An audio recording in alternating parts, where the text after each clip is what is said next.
Venga, le digo, siéntese, tómese un café y hablemos de esos temas de salud que nos interesan a los colombianos y colombianas. Bienvenidos a un capítulo más de Venga, le digo. Y el tema de hoy es muy interesante para todos y para todas. ¿Quién no se ha tomado un medicamento?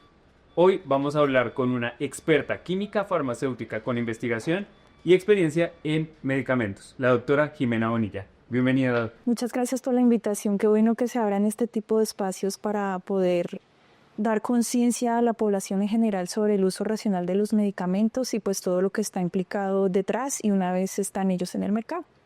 Bueno, pues hoy te doy la bienvenida y también a ti, Doc. Un gusto como siempre compartir este espacio con Dani y es un tema muy interesante porque como lo mencionamos, quien no toma un medicamento y quien no ha hecho parte de ese bueno y mal uso, para eso hoy estamos contigo. Lo primero, Doc, es ¿qué es un medicamento realmente y por qué es bueno o no es bueno llamarlo como una droga? Ok. Los medicamentos están clasificados dentro de las tecnologías en salud. Son aquellos productos destinados a una actividad terapéutica definida. Constan principalmente de lo que denominamos un fármaco o principio activo, que es el que ejerce esa actividad terapéutica en el cuerpo.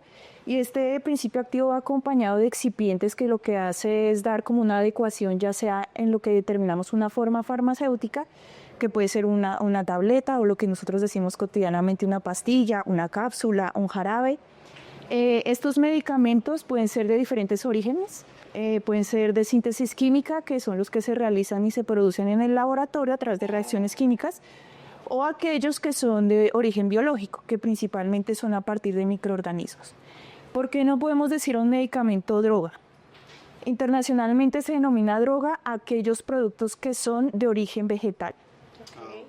Entonces, por ejemplo, hojas de uña de gato para tratamiento antiinflamatorio, o raíz de valeriana para la ansiedad, todo ese tipo de cosas que es el material vegetal bruto es lo que denominamos droga. Entonces, lo que es correctamente dicho debe ser medicamento. Claro. Además, la confusión, me imagino yo, ¿no? Con droga, pues algo que te genera alguna dependencia quizá. También. Y eso es algo que deberíamos discutir también aquí, que es bien importante, hay muchos mitos sobre la dependencia, creo que es algo que vamos a abordar más adelante, pero sería interesante responder esta pregunta y es, el momento en que nos tomamos la pastilla, digamos, a mí me duele el brazo. Sí. ¿Cómo la pastilla sabe dónde me duele? Ese tema es muy interesante y es muy bueno que lo sepa la comunidad en general cómo es que funciona. Como les comenté anteriormente, el medicamento está compuesto por un principio activo y unos excipientes, ¿sí? Sí. Dependiendo del sitio o del tiempo de acción que tú quieras generar, existen diferentes mecanismos por el cual ese principio activo, que es el que ejerce la actividad, llega al sitio ya sea del dolor o al sitio de tratamiento puntual. Voy a poner el caso clásico, que sería el caso de las tabletas. Estos generalmente los consumimos, llega inmediatamente al estómago y dependiendo si se requiere una acción localizada en el estómago o una absorción para llegar a otro sitio de acción, en el estómago se mantiene y transita hacia el intestino. Una vez está en el intestino, todos los jugos intestinales lo que hacen es disgregar o disolver esa tableta y pasar a través de la pared intestinal para llegar al torrente sanguíneo. Una vez está en el torrente sanguíneo, llega a nuestro hígado, ahí sufre una serie de transformaciones que se llaman metabolismo hepático, y ya a medida que va al sitio puntual, depende desde su molécula, ¿no? El principio activo es como una molécula química. Esta molécula se caracteriza por tener como un mecanismo de llave cerradura, que por ejemplo si yo tengo un ibuprofeno, este generalmente es un inhibidor de una de las enzimas o de una de las moléculas que generan inflamación. Entonces, en el sitio donde hay inflamación hay gran cantidad de esas moléculas, que en este caso puntual serían las prostaglandinas y las ciclooxigenasas, que lo que hace es, entonces esta molécula hace llave cerradura y lo que hace es inhibir esa acción de esas moléculas para generar inflamación, y eso haría un efecto directo en la reducción en la actividad inflamatoria. Doc, eso quiere decir que la molécula que tú dices que está generando la inflamación, al final es un proceso que está haciendo el cuerpo, ¿no? Sí, eso sería como respuesta, por ejemplo, ya sea a una lesión o a una infección o a diferentes mecanismos fisiológicos que lo que hace es activar esa cascada de la inflamación, hacer que todas las células de defensa de nuestra sangre migren al sitio del dolor y generen como lo que sería la hinchazón propiamente dicha. Entonces, una vez esta molécula encuentra a su llave en el sitio de la inflamación, lo que hace es inactivar valga la redundancia, inactivar su actividad biológica y pues eso vería directamente afectado en una disminución en la inflamación. Okay. Eso ocurre así como... Con la mayoría de medicamentos funcionan con ese mecanismo de llave cerradura. Hay otros un poco más avanzados y más complejos que tal vez podemos hablar más adelante, pero lo básico y fundamental del principio de los medicamentos sería este caso. Esta mañana hablábamos con Dani, Doc, sobre todo ese tema de los ensayos clínicos y nos surgió una duda del tema y ese mito o esa realidad de los ensayos clínicos en animales. ¿Qué tan cierto es este proceso y por qué con animales? Bueno, eso hace parte, como lo bien decías tú al comienzo, de la parte de investigación y desarrollo de medicamentos. Todo empieza en un laboratorio cuando tú pruebas una cantidad, puede llegar a ser del orden de miles o millones de moléculas para buscar una actividad específica. Esto se hace un tamizaje general, ya sea por modelos computacionales, con todo esto últimamente he hablado de la tecnología, de la inteligencia artificial. Se seleccionan ciertas moléculas y eso ya pasa a otro tipo de experimentación que sería lo que es la parte de investigación preclínica. En esa investigación preclínica lo que se hace es hacer pruebas en el laboratorio, ya sean modelos de células, otro tipo de reacciones bioquímicas dentro del laboratorio, y una vez se pasa ese primer filtro de actividad in vitro, pasa lo que es ya actividad in vivo. ¿Qué es lo que se usa? Hay varios modelos animales. Cada vez internacionalmente por el bienestar animal, se está empezando a hacer reducción de estos modelos, se están creando más modelos de simulación y estas cosas, y ya para llegar puntualmente a un modelo en animales, ya es porque ha tenido un montón de batería de experimentos que se han realizado anteriormente para probar moléculas en actividades puntuales. Entonces, existen modelos animales para oncología, modelos animales para inflamación, para neurociencias, para otro montón de cosas. Una vez se ha realizado todo ese tipo de experimentos en modelos animales, ya sería lo que pasamos es a la prueba en humanos, que serían propiamente los ensayos clínicos. Okay. Estos ensayos clínicos constan de varias fases. La primera, que sería fase 1, que principalmente es la parte de evaluación de toxicidad, que se hace en voluntarios sanos, casi siempre dependiendo del tipo de medicamento. Una vez se aprobó, y adecuación de la dosis, como buscar la dosis por la cual ejerce una actividad terapéutica, y ya empezamos con ensayos clínicos fase 2 y fase 3, que ya es en mayor población y con la población que tiene propiamente la patología que queremos evaluar.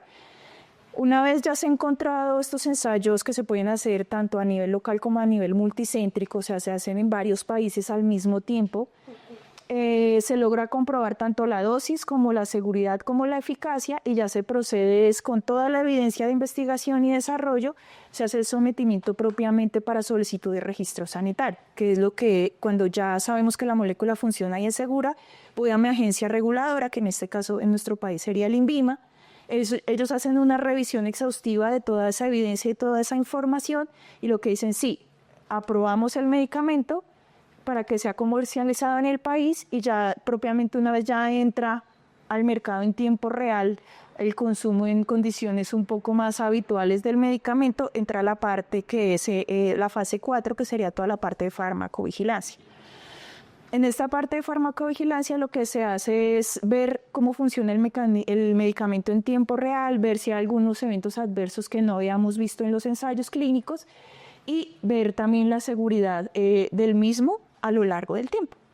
Eso es más o menos lo que denominamos el ciclo de vida de los medicamentos. Okay. Y que es al final lo que le preocupa a muchas personas, ¿no? El medicamento que estoy consumiendo, ¿es seguro? ¿No es seguro? Mitos como gente que al vacunarse decía que se les pegaban las cucharas. No sé si vieron ese. Que fue una cosa muy loca, o sea.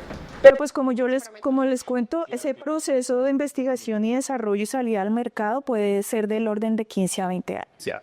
Ahí viene una pregunta bien interesante, y es, ¿puede pasar que un medicamento que esté aprobado, que ya se haya hecho que seguro, después sea retirado porque en una investigación posterior se considera? Ha pasado en muchísimos casos. ¿Por qué pasa esto?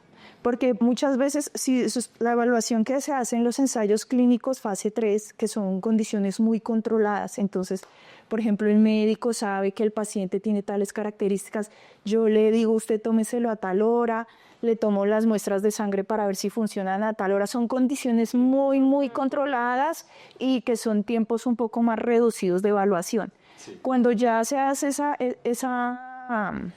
esa vigilancia en tiempo real, que por ejemplo puede ser que el paciente ya no tenía solo una enfermedad, sino tenía otras patologías asociadas, el medicamento puede funcionar de una manera diferente. Okay. O que por ejemplo puede estar polimedicado, entonces no solamente tiene este medicamento, sino tiene otros más que pueden ejercer o reducir la actividad, de pronto dar toxicidad a ese mismo medicamento.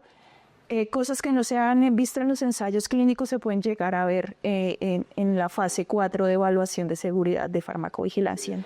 Entonces son muchas veces que son medicamentos que han estado algún tiempo en el mercado y con el tiempo se ha visto que ha generado toxicidad, entonces lo que tienen que hacer es retirar. Y además, bueno, ahí yo te preguntaría tu opinión personal. ¿Por qué crees que nos dan tanto miedo los medicamentos a pesar de que los necesitamos, ¿no? Porque es que no es gratis que haya tantas personas diciendo, no, que si te tomas X cosa, entonces te va a hacer daño y te vas a volver dependiente porque la industria quiere venderte otro medicamento y bueno, hay muchos mitos que están alrededor de esto, pero tú personalmente, ¿dónde crees que nace ese miedo hacia los medicamentos? Yo creo que es la falta de información a la comunidad. Yo creo que sería muy importante desde las instituciones prestadoras de salud, los mismos profesionales de la salud, hacer y dar conciencia sobre lo que denominamos el uso racional de los medicamentos. Entonces, decir que lo que llega a pasar un proceso largo de evaluación es algo seguro, es eficaz. Obviamente que lo ideal y en el mundo ideal sería, según mi percepción, es que muchos de esos medicamentos que consumimos no serían necesarios si tuviéramos hábitos saludables de vida, ¿sí?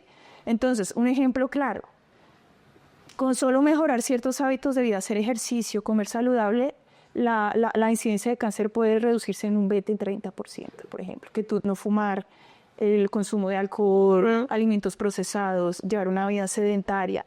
Muchos de esos cánceres se desarrollan por no tener buenos hábitos de vida. Entonces, lo ideal sería llegar a lo que denominamos un modelo de prevención, lo que se denomina atención primaria en salud, sí, para crear en la población esos hábitos saludables y que si ya llega a intentar retrasar al momento que tengas que consumir esos medicamentos. Okay. Ya para los medicamentos, por ejemplo, de venta libre, tampoco es que yo pueda decir, ay, me puedo tomar 5 acetaminofén y no me va a pasar nada, ¿no? Pues puedes tener ahí tu daño hepático, por ejemplo. Que pasa mucho, ¿no? Que muchas personas a veces me duele la cabeza, no, yo tengo tal pasta, y pues también entender que los organismos son totalmente diferentes y que puede que a mí no funcione, pero pues a Dani puede que no le funcione la dosis que yo tomo. O que no sea, por ejemplo, si quiere tomarme un ibuprofeno porque me duele la cabeza y sea más algo vascular.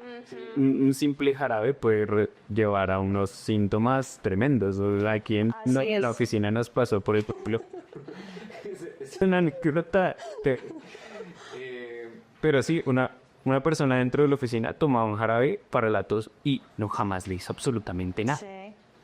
Después ella le comparte el jarabe a alguien más dentro de la oficina y le hizo mucho alergia o algo así.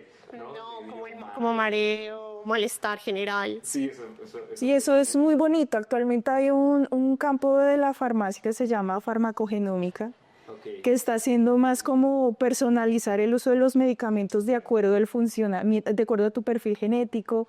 De pronto hay algo muy gracioso por ejemplo, la población asiática, ellos son menos tolerantes al alcohol. Ya.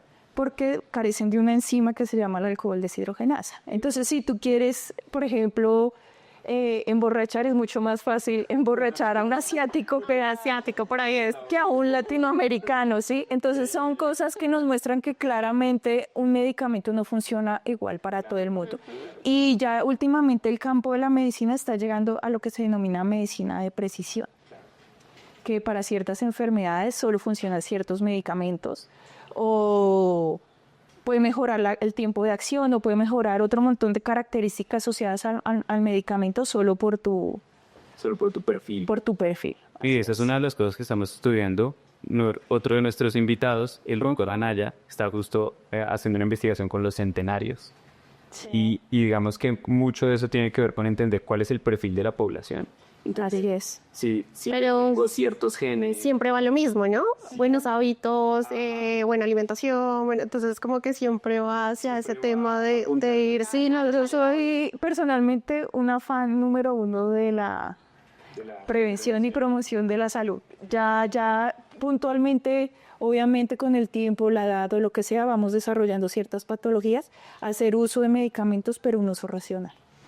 Doc, volviendo un poco al tema que nos estabas explicando, como todo ese proceso investigativo, todo ese proceso que tiene un medicamento, uno, digamos que siempre escucha mucho el tema de un medicamento patentado. ¿Qué es realmente eso? ¿Qué es un medicamento patentado y qué pasa cuando, no sé, una patente, se puede decir así, se vence? Sí, eso es muy importante porque, como les comenté, el desarrollo de medicamento puede llegar al orden de 20 años. Eso implica unos gastos enormes de investigación y desarrollo para que de millones de moléculas solo podemos llegar a una que realmente funciona, ya comprobado en la población en general. Toda esa parte de investigación y desarrollo es protegida mediante un mecanismo de protección por patentes. ¿Qué garantiza eso? Que el productor que invirtió en investigación y desarrollo y todo tenga como un tiempo de producción y distribución exclusiva de su medicamento para retribuir todos esos gastos asociados en investigación y desarrollo.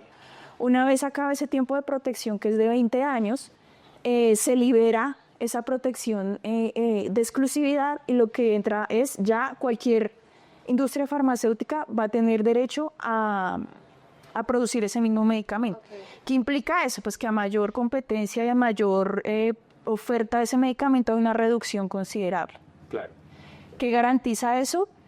Que haya mayor acceso a la población a ese medicamento por la reducción obviamente de costos, y en países en desarrollo pues eso hace que mucha más población pueda tener cobertura con ese medicamento con ese medicamento genérico que llega al mercado y pues que garantiza acceso al público en general. Ahí viene el próximo tema y aquí va una duda que pueden tener muchos en casa. Y ahí yo les haría esta pregunta antes de confirmarlo con la doc Jimena. Y es, usted cuando va a comprar un medicamento, por alguna razón, cuando tiene que comprarlo, cuando lo necesita, tiene la fórmula, ¿prefiere comprar el genérico o el más caro? ¿Qué es lo que hace usted en ese momento? Piense en qué decisión suele tomar o en qué decisión ha tomado y vamos a preguntarle la doctora. Primero, ¿qué es un medicamento genérico? Porque ya nos acabas de contar un poco, pero siento que podríamos explicarle un poco más a la población qué es un medicamento genérico. Y segundo, ¿es mejor un medicamento genérico de marca? Ese es uno de los grandes mitos acerca de este tipo de medicamentos. Conocemos como medicamento genérico aquel medicamento que una vez el medicamento original ha perdido esos 20 años de protección por patente, ya cualquier laboratorio puede llegar a producirlo, porque ya no tiene sus derechos de exclusividad ni nada por el estilo. Existe mucho temor en la población sobre la calidad y seguridad de este tipo de medicamentos. Pues les cuento que el mismo mecanismo de aprobación que sufren esos medicamentos o que tienen que pasar esos medicamentos de marca es el mismo camino de solicitud de registro sanitario que necesita un medicamento genérico. ¿Cómo yo sé que ese medicamento genérico funciona? Existen ciertas pruebas de biodisponibilidad y bioequivalencia en el laboratorio que simulan en parte, vuelvo al mismo caso del ibuprofeno, ¿sí? Hago esas mismas pruebas simulando, por ejemplo, condiciones fisiológicas del estómago. Entonces tengo un aparatito que me mide el pH del estómago, tiene la misma agitación del estómago y se van sacando muestras de ese genérico y de ese de marca y voy cuantificando cuánto va liberando. Eso se llama biodisponibilidad. Se supone que para que el INVIMA, puntualmente en Colombia, apruebe ese medicamento, las concentraciones que hay en esa solución es la misma tanto para el de marca como para el genérico. No la misma, puede haber un intervalo, pero pues estadísticamente es significativo y pues es similar. Estaríamos hablando de lo mismo terapéutico. el mismo efecto terapéutico. Ya existen ciertos estudios ya en humanos que son los estudios de disponibilidad de bioequivalencia que se miran en voluntarios sanos, concentraciones en sangre del medicamento.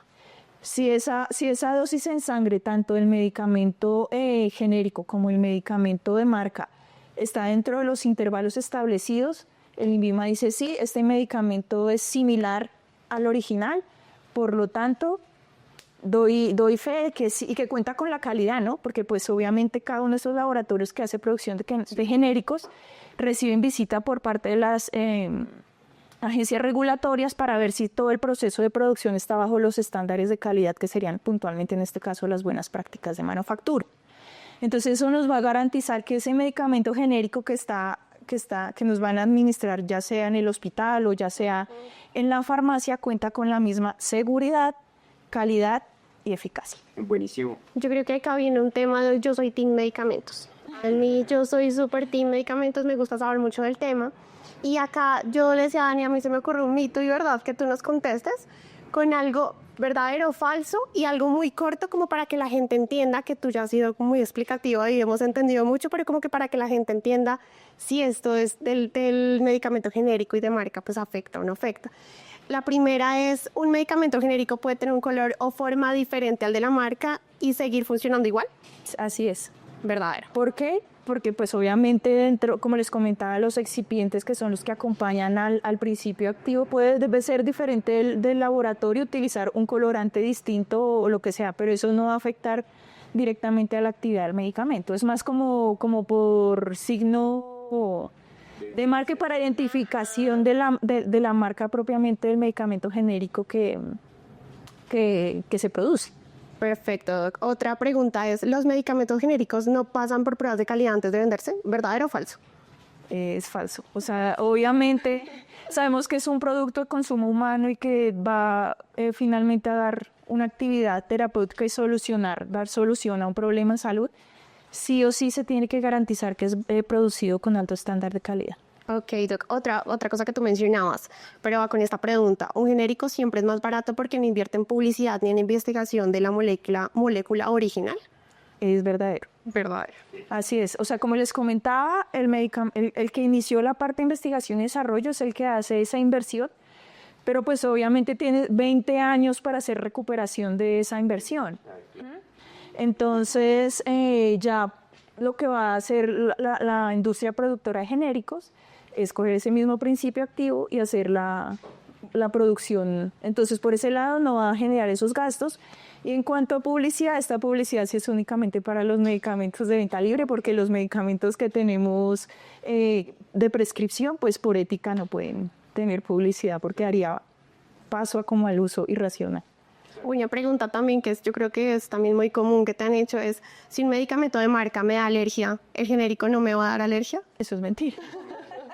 Al final sería la misma molécula, ¿no? Claro, a menos que sea, por ejemplo, yo que sé, que alguno de los excipientes que tenga pueda llegar a ser algo ligeramente diferente, yo que sé, por ejemplo, una lactosa y ahora mismo no me acuerdo de algún otro excipiente que sí pueda generar alergia, pero propiamente el principio activo debería dar. Posible es, probable no. Exactamente. Ok, Doc. Y por último, si los genéricos se pueden vender solo cuando se vence la patente, otra vez. Los genéricos solo se pueden vender cuando se vence la patente del original, que creo que eso ya lo habías mencionado. Así es.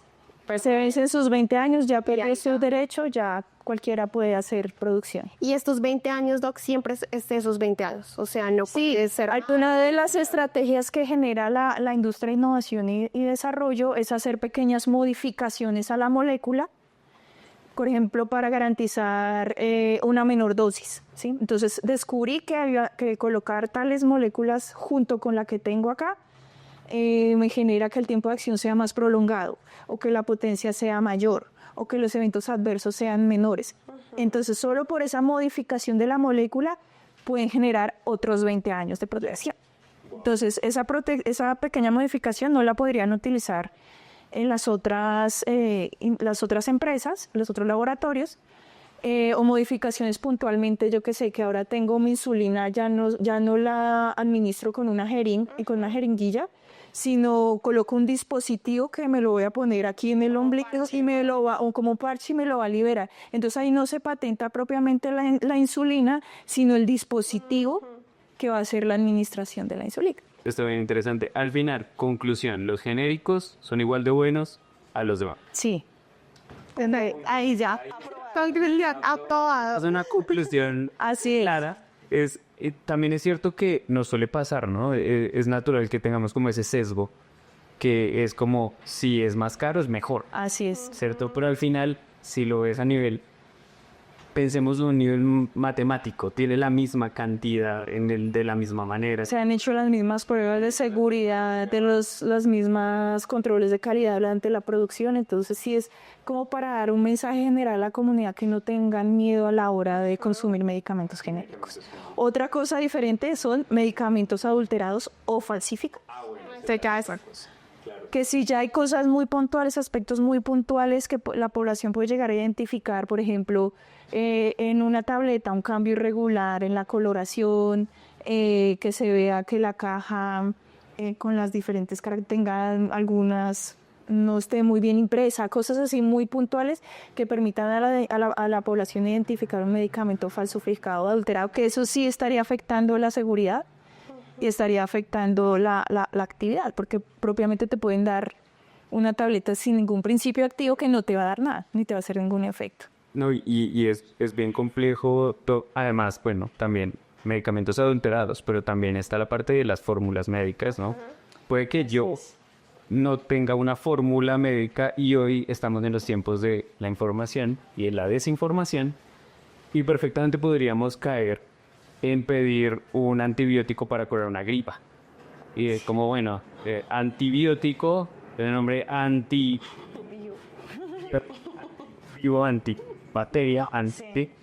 y vamos a intentar curar un virus con un antibiótico. Entonces, ¿qué crees que está pasando ahí con el tema, uno de las fórmulas? Porque sabemos que en muchas farmacias sí se exige la fórmula. La pregunta sería, ¿siempre se exige la fórmula en las farmacias? Dependiendo del medicamento. Okay. Pero algo que está pasando y que yo creo que desde el Ministerio de Salud se está empezando a trabajar es garantizar que el personal de farmacia de las diferentes droguerías reciban como una mayor capacitación, saber que esto no es un negocio, sino que, por ejemplo, sobre todo puntualmente el caso de los antibióticos se está presentando un problema gravísimo, no solo a nivel nacional, sino a nivel internacional, por la resistencia a los antibióticos, pero es precisamente por eso, porque no tenemos como mecanismos de control puntuales, sobre todo acá en Colombia, porque en otros países sí, para un antibiótico te puedes estar muriendo, pero si no tienes fórmula no te lo van a dar. Acá no pasa, entonces sí nos toca es que como profesionales farmacéuticos empecemos a ejercer como más presión a que estos mecanismos sean mucho más controlados, sobre todo en las droguerías de barrio y todo esto, porque la gente va, solamente es como me duele, tengo gripa, tengo tal, no le doy el matrimonio, es como no se matrimonio. Es terrible porque ni acabas tu tratamiento y si estás generando resistencia que más adelante cuando tengas una necesidad, una infección que realmente te vaya a funcionar con ese antibiótico no te va a funcionar. Y agreguemos el efecto placebo. Es decir, en ese momento tú puedes tomarte la pasta y crees que te hizo bien, la próxima que vuelves a tener, vuelves, la próxima que te vuelves a enfermar, vuelves y ahí va el tema de la resistencia. Pero también hay un tema fuerte de las creencias dentro de la sociedad que pues necesita tener un impacto. Y yo te preguntaría, ¿cuál es la probabilidad de que una persona durante su vida se tome un medicamento cuando no lo necesita? Que le pase por lo menos una vez en su vida. Yo creo que muchos nos ha pasado a todos alguna vez. En estos días veía un médico que es influencer y hablaba el uso descontrolado, por ejemplo, del omeprazol. Que mucha gente es como, ay, no, me duele el estómago, me tomo un omeprazol y no pasa nada. O voy de rumbo y me tomo un omeprazol para que no me dé gastritis. O sea, Y eso tiene unas implicaciones. Todo el mundo cree que ese tipo de medicamentos no tienen eventos adversos y sí lo tienen. Entonces, por ejemplo, puede dificultarte la absorción de ciertas vitaminas y empiezas a presentar otros eventos. El consumo no hace que tu estómago funcione propiamente bien porque te bloquea todo el ácido del estómago y no digieres mejor los alimentos. Entonces, no es como me lo tomo porque sí. Claro. Entonces, sí es muy importante que nosotros también como pacientes sepamos que un medicamento no siempre va a generar algún evento adverso, entonces no es por nuestra propia bienestar tomarlo de manera descontrolada sin saber. Y es que hace poco hicimos un contenido, ¿no? Sí, eso iba a decir. Sobre el tema de la Del tema de la gastritis, del tema de la acidez, del ácido natural del estómago también. Porque pues a veces de verdad uno dice como, uy, me duele un poquito el estómago, un omeprazol. Esa es como la vieja confiable y pues es importante, chévere que lo menciones porque creo que es uno de los medicamentos que más se han utilizado. Como más habitual, ¿no? Y ahí, Doc, también se me ocurre como otra pregunta y es el tema de cómo desecharlos, porque hay muchas personas que simplemente cogen su medicamento y lo botan en la basura y ya cuando se acaba. Que es tan importante saber desecharlo. Hay campañas para esto. ¿Cómo yo puedo botar eso que ya quedó de no el medicamento, pero sí como esos residuos? ¿Cómo debo hacerlo? Existen lo que denominamos los puntos azules. Esos habitualmente están tanto en las instituciones hospitalarias o en las mismas droguerías, que lo que nos permite hacer es desechar aquellos medicamentos que ya tenemos vencidos o que ya no vamos a consumir más. Esto es muy importante porque si no lo hacemos así, los boto a la basura, pueden ocurrir dos cosas. Primero, contaminación ambiental. Que, por ejemplo, antibióticos, otra vez vuelvo a los antibióticos en agua de consumo humano, en animales, todo ese tipo de cosas puede generar resistencia a los antibióticos. O por otra parte, que la gente coja esas cajas íntegras y todo y pueda falsificar los medicamentos. Entonces es muy, muy, muy importante que seamos conscientes de, no sé, no todo el tiempo ir al punto azul, pero sí ir haciendo una recolecta importante de los medicamentos que ya no vayamos a usar y ir a depositarlos allá, que tendrá una disposición mucho más controlada y pues para evitar todos estos problemas. No, está buenísimo, Doc. Eso sería muy importante aclararlo también. No sé, incluso para las personas que pueden estar consumiendo los medicamentos fuera de las fechas correctas, siempre estar verificando constantemente. Por ejemplo, yo siento que eso es algo como muy de nuestra cultura, tener el espacio en la casa. En mi casa era una cajita de galletas. Literal, muchas veces la abrí con ilusión de niño. Galletas no. Entonces, literal, dentro, y ahí dentro se empiezan a dejar como todos los medicamentos, y no sé si les ha pasado, pero hay un momento en que no sabes ni para qué es. O sea, tienes un... No, pues eso no hay que botarlo porque un día le vuelve y le duele y yo, sí. Creo que ahí también juega un papel importante las redes, ¿no? Porque ahora uno busca para qué sirve el ibuprofeno, entonces obviamente ahí sirve para tratar tal y tal y tal y un montón de cosas que, bueno, si me duele la uña, entonces también funciona el ibuprofeno. Y lo que dice Dani pasa mucho, ¿no? En todas las cosas, todas las casas creo que hay una cajita de medicamentos.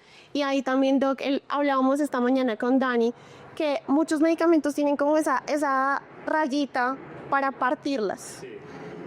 ¿Qué tan bueno es esto? ¿Qué tan seguro es dividir una pastilla?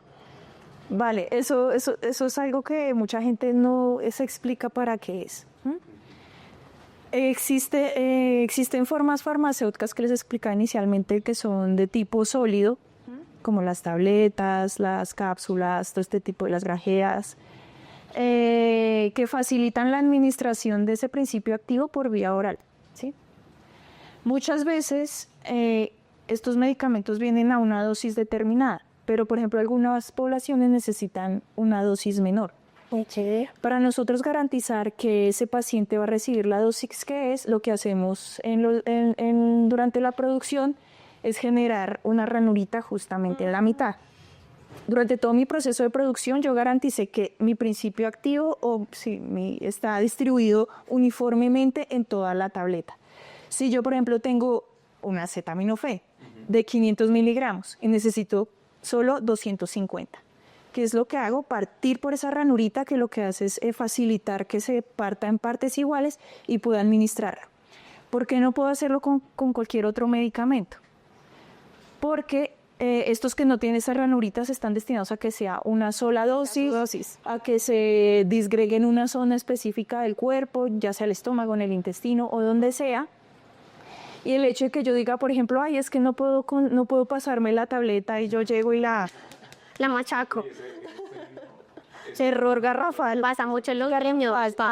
Por ejemplo, ¿por qué?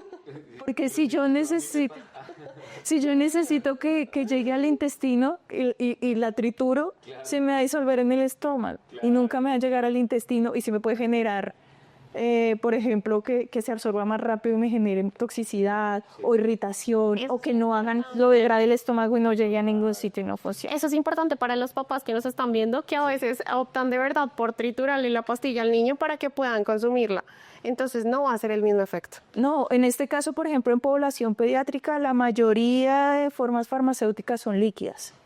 Entonces todo lo que son jarabes, suspensiones, todo esto pues y dar un sabor medianamente agradable para que lo tomen, pero no tan rico como para que el niño encuentre la botella y te la tome completa.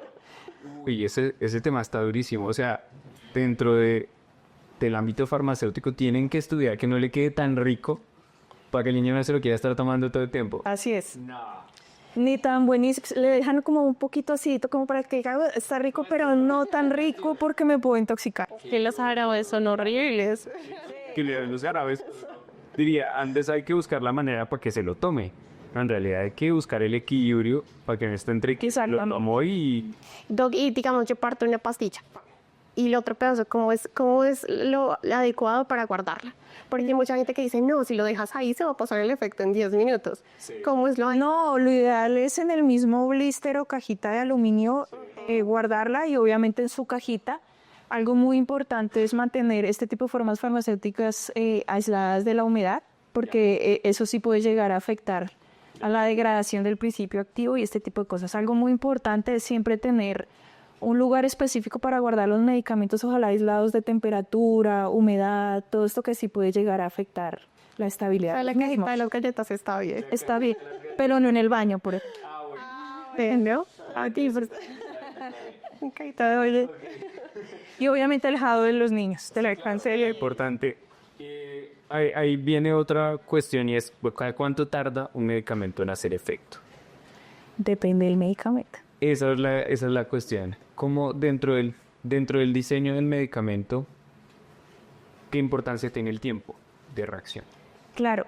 Por ejemplo, si tú quieres que tenga una acción rápida, por ejemplo, que llegas a urgencias o lo que sea, lo primero que hay que hacer, ya sea por vía intravenosa, sí, pues obviamente va a llegar directamente al torrente sanguíneo a hacer más rápido acción. Okay. Sin embargo, va a ser un intervalo más corto. Okay. Entonces, por ejemplo, llega alguien en urgencias, te ponen tu medicamento, te hace efecto y llega tu concentración de acción en sangre, llega muy rápido, pero asimismo también se degrada. Pusiéramos en una gráfica, literal, sería como... Así, tal cual. O sea, si tú comparas como gráficas de las diferentes formas farmacéuticas, se me estoy poniendo aquí muy técnico. Para cuando son intravenosos, obviamente llega muy rápido y se degrada rápido. Si yo quiero que sea un efecto un poco más lento, ya recurriría a una forma farmacéutica por vía oral. Entonces ya sería un jarabe o sería una suspensión. Y si ya quieres que sea mucho más prolongada, iría ya a las sólidas, que serían las tabletas. Hay algunas que ya de última tecnología que tienen como, no sé si han visto las que son como transparentes en gel. Sí. Ellas por dentro son como una cápsula de gelatina y por dentro tienen partículas del fármaco envueltas muy pequeñitas que lo que hacen es hacer una liberación más controlada y un tiempo de acción mucho más largo. Y el tema, Doc, de los horarios y las comidas, ¿qué tan importante es? Porque muchas personas, creo que las mamás son como, no se vaya a tomar eso hasta que coma algo. ¿Es importante realmente la comida y los horarios para tomar un medicamento? El horario sí es fundamental. O sea, si te dicen cada 8 horas, sean todos muy juiciosos y pónganse su relojito y cada 8 horas. Por ejemplo, con el... 2 de la mañana a esa hora. Listo. Como para el caso, por ejemplo, de los antibióticos, sí. Sí. Ok. Por ejemplo, depende del medicamento, va o no junto con la alimentación. Por ejemplo, si tú quieres que se retrase un poquito más la absorción, o sea, que llegue más lento el torrente sanguíneo, iría con comidas. Okay. Si quieres que haya más rápido, sería entre comidas. O si genera alguna irritación estomacal, como por ejemplo el caso del ibuprofeno, lo ideal sería consumirlo con alimentos. Wow. Entonces son cosas que obviamente el médico te hace la recomendación cuando te vas a administrar. No es porque son muy cansones o porque me dicen, es porque así garantizas que el medicamento funciona. Ok. Doc. Igualmente, la recomendación al final siempre es evitar al máximo o tratar de tener unos hábitos saludables que hagan que llegues lo más tarde posible a necesitar medicamentos. O a menos que sea una emergencia. Que sea claro. Digamos que cuando hablamos, por ejemplo, de enfermedades crónicas, Así es. el tema de los hábitos saludables son Vitales. Bueno, yo quisiera cerrar ya como finalizar este espacio haciéndote una pregunta a nivel personal y es ¿cómo ha cambiado tu vida entender cómo funciona la medicina? ¿Cómo es, por ejemplo, tu perspectiva del dolor? ¿Cómo es tu perspectiva de esos procesos de enfermedad después de entender todo esto? Es increíble porque, pues gracias a ejercer mi profesión, creo que he podido ayudar muchísimo a muchas personas. Por ejemplo, con esto del uso racional de los medicamentos, desde mis papás para arriba. Otra cosa es ver que muchas de las enfermedades, sobre todo enfermedades crónicas, pueden ser prevenibles. Entonces, los que comentaba, hábitos de vida saludable es fundamental para no llegar a un punto de tener que depender toda la vida de un medicamento para hipertensión, para diabetes, para otro montón de cosas.